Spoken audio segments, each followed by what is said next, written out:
ఓం విఘ్నేశ్వరాయ నమః. ఓం శ్రీ గురుభ్యో నమః. ఓం దుందుర్గాయ నమః. ప్రేక్షక మహాశీలందరికీ నమస్కారం. కుంభరాశికి చెందిన జాతకులకి ఆగస్టు 1వ తేదీ నుంచి 10వ తేదీ వరకు గోచార ఫలితాలు ఎలా ఉంటాయనే విషయాన్ని మనం తెలుసుకునే ప్రయత్నం చేద్దాం. ఈ కుంభరాశికి చెందిన జాతకులు అంటే ధనిష్ట నక్షత్రం 3-4 పాదాలు, శతభిషం నక్షత్రం 1, 2, 3, 4 పాదాలు, పూర్వభాద్ర నక్షత్రం 1, 2, 3 పాదాలకు చెందిన వ్యక్తులు ఎవరైనా సరే ఈ కుంభరాశికి చెందిన జాతకులై ఉంటారు. మరి ఈ కుంభరాశికి చెందిన జాతకులకి ఆగస్టు నెల 1వ తేదీ నుంచి 10వ తేదీ వరకు గోచార ఫలితాలను గణంగా చూసుకునే ముందు అసలు గ్రహాలు పొజిషన్ కనుక మనం ఒకసారి చూసుకుంటే ఈ రాశికి చెందిన జాతకులకి శని జన్మరాశిలోనే వక్రించి సంచారం చేస్తున్నాడు. ద్వితీయంలో రాహువు, చతుర్థంలో కుజగురులు, అలాగే షష్టమంలో రవి, సప్తమంలో బుధుడు సంచారం చేస్తున్నారు. అలాగే 31వ తేదీ నుంచి 31న అంటే జూలై 31న శుక్రుడు కూడా సప్తమంలోకి ప్రవేశించేశాడు. అంటే సప్తమంలో బుధ శుక్రులు సంచారం చేస్తున్నారు. అంటే అలాగే అష్టమంలో కేతువు సంచారం చేస్తున్నాడు. ఆ యొక్క గ్రహాల యొక్క సంచారాన్ని బట్టి, వాటి యొక్క దృష్టిని బట్టి మరి కుంభరాశికి చెందిన జాతకులకి మరి ఈ 10 రోజుల కాలంలో ఆగస్టు 1వ తేదీ నుంచి 10వ తేదీ వరకు ఉన్న 10 రోజుల కాలంలో చంద్రుడు వీళ్ళకి 5, 6, 7, 8 స్థానాల్లో సంచారం చేస్తాడు. 5, 6, 7, 8 స్థానాల్లో సంచారం చేస్తాడు. మరి ఇలాంటి పరిస్థితుల్లో కుంభరాశి వాళ్ళకి ఈ 10 రోజుల కాలంలో గోచార ఫలితాలు ఎలాగుంటాయనే విషయాన్ని కనుక మనం ఒకసారి చూసుకుంటే ఆగస్టు 1వ తేదీ 2వ తేదీన 1, 2 తేదీల్లో చంద్రుడు 5వ స్థానంలో ఉంటాడు. ఈ పంచమ స్థానంలో ఉండటం వల్ల ఖచ్చితంగా కూడా మరి మీరు చేస్తున్న పనులకి చిన్న చిన్న ఆటంకాలు కానీ ఇబ్బందులు కానీ రావడానికి అవకాశం ఉంటుంది. అలాగే ఈ వాత సంబంధమైన అనారోగ్య సమస్యలు రావడానికి అవకాశం ఉంటుంది. ధన వ్యయం ఎక్కువగా ఖర్చు అవుతుంది, డబ్బులు ఎక్కువగా ఖర్చు అవుతాయి. అలాగే మీరు చేస్తున్న ప్రతి పనికి కూడా ఏదో ఒక రకమైన ఆటంకం, ఇబ్బంది రావటం వల్ల ఏంటంటే మీరు కొంచెం మానసికంగా వ్యధ చెందడానికి ఎక్కువగా అవకాశం ఉంటుందనే విషయాన్ని గమనించాల్సిన అవసరం ఉంటుంది. అలాగే అయితే ఆదాయానికి మాత్రం ఎలాంటి ఇబ్బంది ఉండదన్న విషయాన్ని గమనించాలి. అలాగే 4, 5, 6వ తేదీ, 4వ తేదీ, 5వ తేదీ మధ్యాహ్నం వరకు కూడా మరి ఈ రాశికి చెందిన జాతకులకి 3, 4, 5వ తేదీ మధ్యాహ్నం వరకు కూడా ఈ రాశికి చెందిన జాతకులకి అంటే 3వ తేదీ నుంచి 5వ తేదీ మధ్యాహ్నం వరకు కూడా ఈ రాశికి చెందిన జాతకులకి చాలా వరకు అనుకూలంగా ఉంటుంది. ముఖ్యంగా గతంలో మీకు సంభవించిన అనారోగ్య సమస్య నుంచి మీకు ఉపశమనం లభిస్తుంది. ఆదాయం బాగా పెరుగుతుంది. మీకు ఎవరైనా డబ్బులు గతంలో తీసుకుని ఇవ్వాలనుకుంటే ఆ డబ్బులు ఇస్తారు. మీరు రుణాలు ఎవరికైనా తీర్చాలనుకుంటే ఆ రుణాలు తీర్చేస్తారు.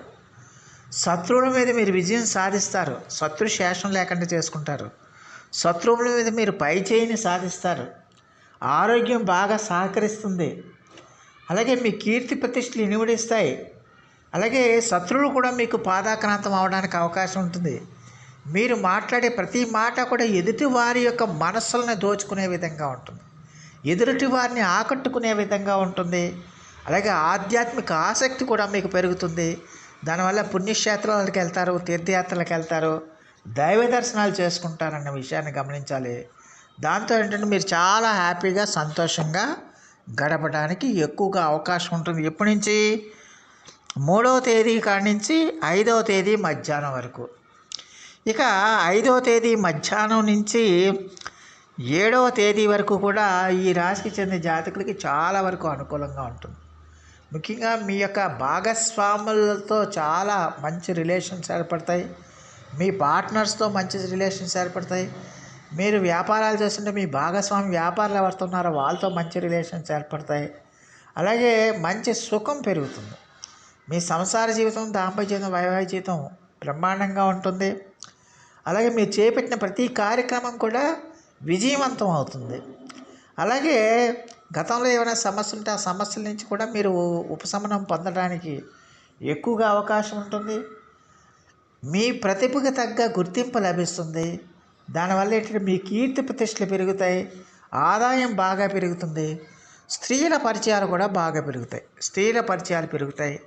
స్త్రీల వల్ల సుఖం కూడా మీకు బాగా పెరుగుతుంది అన్న విషయాన్ని గమనించాలి. వాళ్ళతో మంచి రిలేషన్స్ మెయింటైన్ చేయటం వల్ల వాళ్ళతో మీకు ఆ ర్యాపో అనేది పెరిగి ఖచ్చితంగా మీకు ఆ సుఖం అనేది పెరుగుతుందన్న విషయాన్ని గమనించాల్సిన అవసరం ఎంతైనా ఉంటుంది. దానివల్ల ఏంటంటే ఈ రాశికి చెందిన జాతకులు 7వ తేదీ వరకు కూడా చాలా వరకు వీళ్ళకి చాలా అనుకూలమైన ఫలితాలు ఉంటాయి. అంటే ఇక్కడ మనం ఏం గమనించాలంటే 3వ తేదీ నుంచి 7వ తేదీ వరకు కుంభరాశి వాళ్ళకి అసలు తిరిగే ఉండదు. చాలా బ్రహ్మాండంగా ఉంటుందన్న విషయాన్ని గమనించాలి. ఇక 8వ తేదీ నుంచి 10వ తేదీ మధ్యాహ్నం వరకు కూడా ఖచ్చితంగా కూడా మరి ఈ రాశికి చెందిన జాతకులకి ఆరోగ్య విషయంలో జాగ్రత్తగా ఉండాల్సిన అవసరం ఎంతైనా ఉంటుంది. 10వ తేదీ వరకు కూడా మీరు ఆరోగ్యం విషయంలో జాగ్రత్తగా ఉండాలి. మీకు ఇష్టం లేని పనులు చేయాల్సిన పరిస్థితులు ఏర్పడతాయి. అజీర్ణ సంబంధమైన సమస్యలు ఎక్కువగా పెరగడానికి అవకాశం ఉంటుంది. అందువల్ల మీకు ఏ పదార్థాలు అయితే మీ వంటికి పడతాయో ఆ పదార్థాలనే మీరు తీసుకోండి. ఈ పిక్కల నొప్పులు కానీ, ఒళ్ళు నొప్పులు కానీ, ఈ కీళ్ళ నొప్పులు కానీ ఇలాంటివన్నీ కూడా మీకు పెరగడానికి అవకాశం ఉంటుంది. దూర ప్రాంతాలకు వెళ్ళినప్పుడు ఎట్టి పరిస్థితుల్లో కూడా బయట ఆహార పదార్థాలను మీరు విడిచిపెట్టండి. సాధ్యమైనంత వరకు మీరు ఇంటి పట్టునే ఉండే శుభ్రమైన వాతావరణంలో తయారు చేసిన పదార్థాలనే మీరు తీసుకువెళ్ళండి. వాటిని తీసుకొని తెప్పించి బయట ఆహార పదార్థాలను మీరు తీసుకోకపోవటం అనేది చాలా వరకు మేలు చేస్తుంది. ఒకవేళ తీసుకుంటే కనుక అవన్నీ కూడా మీకు కొత్తగా అనారోగ్యాన్ని సృష్టించడానికి ఎక్కువగా అవకాశం ఉంటుంది. దానివల్ల అనారోగ్యం ఎప్పుడైతే కడుపు అప్సెట్ అయిందో ఆటోమేటిక్గా మీకు కొంచెం డిప్రెస్డ్గా ఉంటారు, ఆందోళనగా ఉంటారు. కొంచెం జాగ్రత్తగా ఉండాల్సిన అవసరం ఉంటుంది. ఆరోగ్యం విషయంలో ఈ రాశికి చెందిన జాతకులు జాగ్రత్తగా ఉండాల్సిన అవసరం ఎంతైనా ఉంటుందన్న విషయాన్ని గమనించాల్సిన అవసరం ఉంటుంది. మొత్తం మీద చూస్తే మరి కుంభరాశి వాళ్ళకి 3వ తేదీ నుంచి 7వ తేదీ వరకు ఆ 4 రోజులు కూడా బ్రహ్మాండంగా ఉంటుంది. మిగతా 3 రోజులు మాత్రం ఈ రాశికి చెందిన జాతకులు కొంచెం జాగ్రత్తగా ఉండాల్సిన అవసరం ఎంతైనా ఉంటుంది. మరి ఈ రాశికి చెందిన జాతకులు అంటే మిగతా 6 రోజులు మాత్రం జాగ్రత్తగా ఉండాలి. మరి ఈ రాశికి చెందిన జాతకులు మరిన్ని మంచి ఫలితాల కోసం, మరిన్ని సత్ఫలితాల కోసం ప్రతిరోజు కూడా శ్రీ మహాలక్ష్మి అమ్మవారి యొక్క ఆరాధన చేయండి. అలాగే విష్ణు సహస్రనామ పారాయణం చేయండి. దానివల్ల చాలా వరకు మంచి ఫలితాలు రావడానికి అవకాశం ఉంటుంది. సో ఆ దేవదేవుడు మీ అందరికీ కూడా ఆయుర ఆరోగ్య ఐశ్వర్యాలు ఇవ్వాలని మనస్ఫూర్తిగా వేడుకుంటూ ఈ నా వీడియో కనుక మీకు నచ్చితే లైక్ చేయండి, షేర్ చేయండి, కామెంట్ చేయండి, సబ్స్క్రైబ్ చేయండి. సర్వే జనా సుఖినో భవంతు. నమస్కారం.